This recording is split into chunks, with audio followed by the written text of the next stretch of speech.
नमस्कार, मैं डॉक्टर स्वाति मिश्रा। आप सभी का मेरे चैनल स्वेट्स पैशन पे वेलकम है। आज जो वीडियो है वो है जो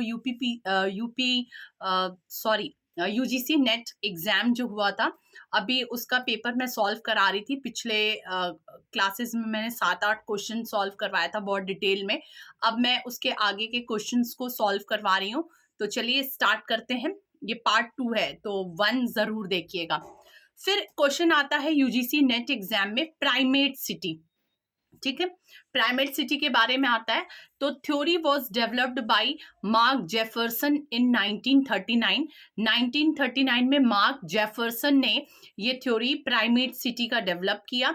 These are cities that are considerably larger than other cities within a country and more influential।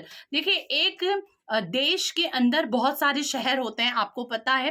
तो प्राइमेट सिटी ऐसे ऐसे शहर हैं जो ये माना जा सकता है कि एक देश में बहुत सारे बड़े बड़े शहर हैं। उन शहरों में भी जो सबसे बड़ा शहर है उसे हम प्राइमेट सिटी कहते हैं, और वो ज्यादा इन्फ्लुएंशियल होता है, मतलब उसका प्रभाव अन्य शहरों पे ज्यादा होता है।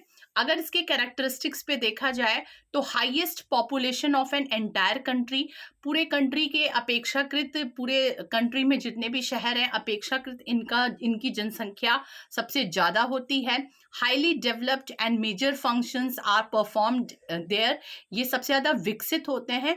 और जितने भी बड़े बड़े कार्य होते हैं, जो भी फंक्शंस होते हैं, जो भी इकोनॉमिक, पॉलिटिकल, कल्चरल, एजुकेशनल, जो भी बड़े बड़े फंक्शंस होते हैं वो ज्यादातर इन शहरों में पाए जाते हैं। Well established transportation and communication system, यहाँ पर जो ट्रांसपोर्टेशन और कम्युनिकेशन सिस्टम है वो बहुत ज़्यादा डेवलप होता है, मतलब ट्रेन, एयरपोर्ट, रेलवेज जो होते हैं और बस, सभी संसाधन यहाँ पर मौजूद होते हैं। A city is considered a primate city when it is compare to other towns and cities within the country. और प्राइमेट सिटी का सबसे बड़ा इंपॉर्टेंट कैरेक्टरिस्टिक होता है कि इसका जब हम कंपैरिजन करते हैं तो उसी के देश के जो अन्य शहर हैं उससे कंपैरिजन करते हैं।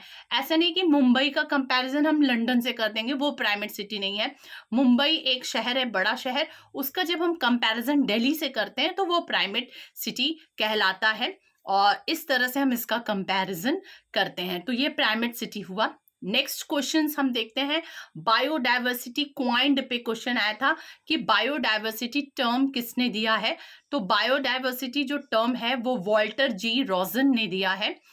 It is the variety of animals, plants, fungi and prokaryotic organism living together that form nature. इसमें क्या बताया गया कि एक ही स्थान पे जब हर चीज पाया जाए, एनिमल्स, जैसे इंडिया को कहा जाता है कि India is rich in biodiversity. यहाँ पर बहुत सारे स्पीशीज हैं, बहुत तरह के एनिमल्स के स्पीशीज हैं, प्लांट के स्पीशीज है, फंगस के स्पीशीज है। तो ऐसे को बायोडाइवर्सिटी कहा जाता है। बायोलॉजिकल डाइवर्सिटी भी एक वर्ड है जो लव जोआई ने दिया था।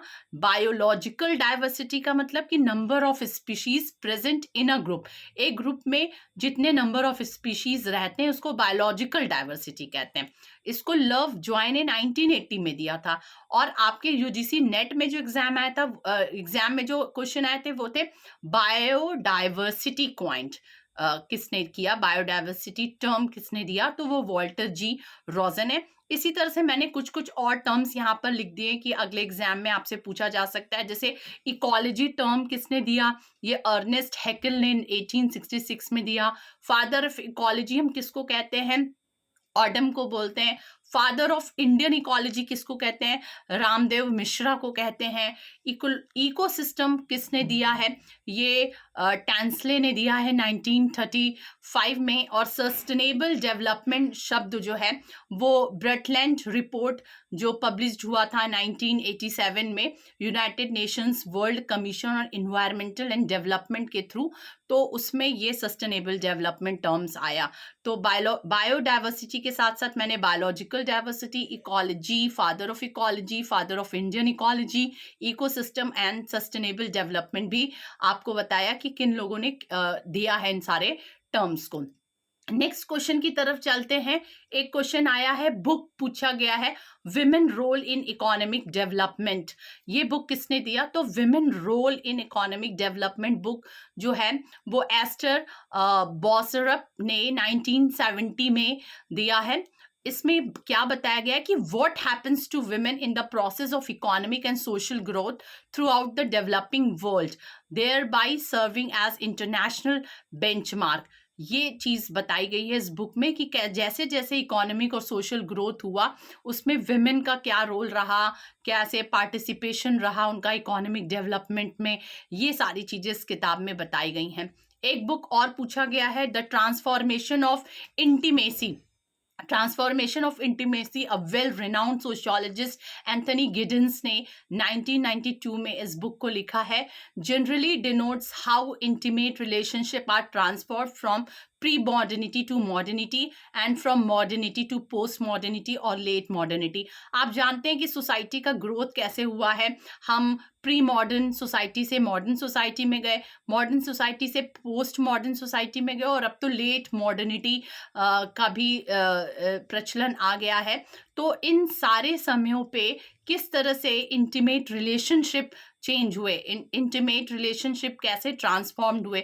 हम चेंज नहीं कह सकते, हम ट्रांसफॉर्म कहते हैं, रूपांतरण कहते हैं कि इन सारे जो इंटीमेट रिलेशनशिप है उसका कैसे रूपांतरण हुआ वो हम इस किताब में देखते हैं। तो ये बुक पूछी गई थी यूजीसी नेट एग्जाम में। नेक्स्ट पूछा गया था inductive and deductive research approach क्या है। तो inductive and deductive research approach पे मैंने एक डिफरेंस क्रिएट किया है, बहुत सुंदर तरीके से आपको समझ में आ जाएगा। Inductive reasoning aims at developing theory.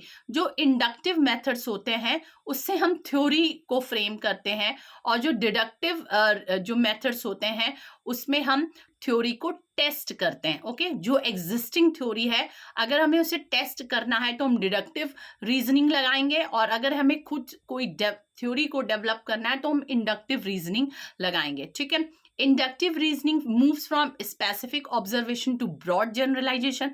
Obvious सी बात है कि जब हम थ्योरी बना रहे हैं, हम थ्योरी को हमें डेवलप करना है, तो हम कैसे करेंगे कि हम स्पेसिफिक ऑब्जर्वेशन से ब्रॉड जनरलाइजेशन की तरफ जाएंगे, कि हम किसी एक चीज की तरफ पहले स्पेसिफिक ऑब्जर्वेशन किए, मतलब मेरा एक निरीक्षण हुआ, परीक्षण हुआ, और तब एक हम जनरलाइज थ्योरी डेवलप कर दिए। डिडक्टिव रीजनिंग ठीक इसके अपोजिट होता है, हम जनरलाइज थ्योरी से स्पेसिफिक की तरफ जाते हैं, क्योंकि यहाँ पर जो थ्योरी ऑलरेडी बनी हुई है हमें उसे चेक करना है, जो एग्जिस्टिंग थ्योरीज है उसे टेस्ट करना है। तो ऑब्वियस सी बात है कि जनरलाइज से हम स्पेसिफिक की तरफ आगे बढ़ेंगे। When there is little to no existing literature on a topic it is common to perform inductive research. जब हमारे पास कोई भी लिटरेचर रिव्यू नहीं है, ठीक है, लिटरेचर रिव्यू जब हमारे पास नहीं है, लिटरेचर रिव्यू मतलब होता है कि उस पर्टिकुलर टॉपिक पे और किसने किसने काम कर लिया है। तो जब हमारे पास बहुत ज़्यादा लिटरेचर रिव्यू नहीं होता है, क्योंकि हम ऑलरेडी थ्योरी बनाने जा रहे हैं, तो ज़्यादा लिटरेचर रिव्यू तो हमारे पास होगा नहीं, तो हम इंडक्टिव रिसर्च मेथड कराएंगे। और ऑलरेडी जब हमारे पास बहुत, क्योंकि थ्योरी बन चुकी है, हम उसे टेस्ट करने जा रहे हैं, तो यहाँ पर क्लियर है कि ऑलरेडी बहुत सारे लिटरेचर रिव्यू रहेंगे, उसी को हम पढ़ करके और फिर टेस्ट करेंगे थ्योरी को। When conducting deductive research you always start with a theory, remember that if there is no theory yet you can not conduct deductive research. अगर थ्योरी नहीं है तो आप डिडक्टिव रिसर्च नहीं कर सकते, क्योंकि इसमें थ्योरीज का ही तो टेस्टिंग करना है। 3 स्टेजेस होते हैं इंडक्टिव मेथड के, मतलब सबसे पहले हम ऑब्जर्वेशन करेंगे, कोई भी टॉपिक या किसी चीज का स्टडी करने जा रहे हैं, ये रिसर्च मेथोडोलॉजी का पार्ट है, तो हम ऑब्जर्वेशन करेंगे। सीकिंग पैटर्न, हम पैटर्न को देखेंगे कि किस वे में काम हुआ है, और फिर हम एक जनरल कंक्लूजन निकालेंगे, मतलब एक थ्योरी डेवलप करेंगे। और इसके 4 स्टेजेस होते हैं डिडक्टिव रिसर्च अप्रोच के, कि start with existing theory and create a problem statement. सबसे पहले चूंकि हमें थ्योरी को ही टेस्टिंग करना है, तो हम जो भी एग्जिस्टिंग थ्योरी है उसको देखेंगे और एक स्टेटमेंट फॉर्मुलेट करेंगे। फिर formulate a falsifiable hypothesis based on existing theory. Existing theory के बेस पे ही हम कोई हाइपोथेसिस बनाएंगे। हाइपोथेसिस हमारा सही भी हो सकता है, नहीं भी सही हो सकता है, ये रिसर्च के बाद पता चलता है। फिर डेटा कलेक्ट करेंगे उसी हाइपोथेसिस के बेसिस पे, और फिर उसे एनालाइज करेंगे और टेस्ट करेंगे। तो आपके क्वेश्चन जो यूजीसी नेट में पूछा था वो यही पूछा था कि शायद यही पूछा था कि डिडक्टिव रिसर्च के कौन कौन से स्टेजेस हैं, तो उसके ये 4 स्टेजेस होते हैं, आप इसे देख लीजिए अच्छे से। ओके, नेक्स्ट क्वेश्चन एक और है कि पांचवा स्टेज ये भी हम देख सकते हैं कि decide whether you can reject the null hypothesis, एक ये भी है। एक क्वेश्चन और पूछा गया कि हाइपरगैमी और हाइपोगैमी क्या है। ये सोशियोलॉजी ऑफ किनशिप में ही हम इन सब चीज़ों को देखते हैं, और मैरिज और किनशिप जब हम पढ़ते हैं तो हाइपरगैमी एंड हाइपोगैमी कहते हैं। हाइपरगैमी क्या होता है? When a man Mary's a women of a low strata, low social strata, और द विमेन मैरीज अप। जैसे ये मैन है, मैन को हम ट्रायंगल में शो करते हैं और विमेन को हम सर्कल में शो करते हैं। यहाँ पर विमेन का स्ट्रेटा जो है वो नीचे होता है। जब लो स्ट्रेटा की विमेन जो है वो हाई स्ट्रेटा के मेन से शादी करती है तो इसको हम हाइपरगैमी कहते हैं, या इसे हम अनुलोम विवाह भी कहते हैं। अनुलोम विवाह मतलब इसमें जो मैन है वो ऊपर स्ट्रेटा पे है और फीमेल जो है वो नीचे स्ट्रेटा पे है। हाइपोगैमी क्या होता है? When man is of low, यहाँ पर मैन जो है, ये नीचे मैन जो है वो लो स्ट्रेटा पे है और जो विमेन है वो हाई स्ट्रेटा पे है। तो प्रतिलोम मतलब यहाँ पर देखिए पेट्रियार्की सोसाइटी है ना, तो मेल के ही पर्सपेक्टिव से देखेंगे कि यहाँ पर मेल जो है वो अपने से ऊपर के महिला से शादी कर रहा है, मतलब जिसका सोशल स्ट्रेटा ऊंचा है इन टर्म्स ऑफ कास्ट। तो हम देख रहे हैं कि यहाँ पर प्रतिलोम विवाह हो रहा है, मतलब लो स्ट्रेटा का मैन जो है वो हाई स्ट्रेटा के फीमेल से शादी कर रहा है। तो ये हो गया हाइपोगैमी। तो हाइपरगैमी एंड हाइपोगैमी पूछा गया था। एक क्वेश्चन और पूछा गया था लेबलिंग थ्योरी के बारे में, जो कि क्रिमिनोलॉजी का क्वेश्चन है, सोशियोलॉजी ऑफ क्राइम का क्वेश्चन है। इसमें labeling theory में in a criminology a theory stemming from a sociological perspective known as symbolic interaxism। symbolic interaxism से ही ये थ्योरी निकल करके सामने आती है, और लेबलिंग थ्योरी को हार्वर्ड एस बेकर ने दिया था। हार्वर्ड एस बेकर से ही हम इस थ्योरी को एसोसिएट करते हैं, कनेक्ट करते हैं, और इन्होंने अपनी बुक आउटसाइडर्स 1963 में ये बुक आई थी आउटसाइडर्स, उसमें लेबलिंग थ्योरी को दिया था। लेबलिंग थ्योरी में क्या बताया गया है? This refers to a theory of social behaviour which states that the behaviour of human being is influenced significantly by the way other member in society label them. मतलब कि समाज के अन्य लोग जिस व्यक्ति को जैसा ठप्पा लगा देते हैं वो व्यक्ति वैसे ही काम करता है। आप एक अमिताभ बच्चन की पिक्चर थी कि तेरा, उसमें था तेरा बाप चोर है, तेरा बाप चोर है, उसे बार बार ये कहा जा रहा था कि तेरा बाप चोर है, यही वर्ड था, और ऐसा ठप्पा लगाया गया कि धीरे धीरे वो भी चोर हो गया। तो सोसाइटी के लोग जब हमें कोई लेबल दे देते हैं, हमें कोई स्टिकर दे देते हैं, तो हम उस तरह से व्यवहार करने लगते हैं। ये लेबलिंग थ्योरी है, और सही बात है। आपको देखिए 50 बार कोई अगर एक ही चीज बोलेगा तो आप फिर वही काम करने लगेंगे, और सोसाइटी मेनली सोसाइटी की बात इसमें कही जा रही है।